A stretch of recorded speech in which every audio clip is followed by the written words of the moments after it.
Hey guys, it's Victor here with Lightspeed Construction. We're here in Seymour, Tennessee, where we were doing a new roof for a customer. And currently we're actually doing the garage building that's on the property. It was a good sized building. I'll show you guys right here. Got the guys shingling right now, and we laid down synthetic underlayment, as you can see here.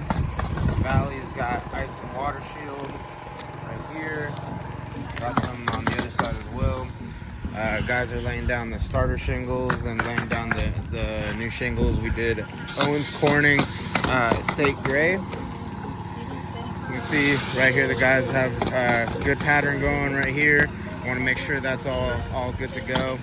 We did have to do a little bit of a repair over on that side. They had to repair a couple of the rafters right there, and then same with the other side, and then just repair some of the fascia boards right there just to kind of get this roof all tightened in.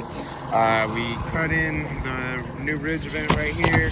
It wasn't cut in before, so we're going to lay down new ridge vent, new ridge cap shingles.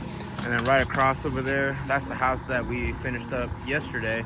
And over there we did the Owens Corning driftwood shingles, all brand new shingles. Same thing, laid down synthetic underlayment, ice and water shield, new pipe boots, new ridge vent. So we're getting this customer completely taken care of, both the house and her garage building that's on the same property. So we'll be done here today, and hopefully leaving behind another happy customer. Thanks guys.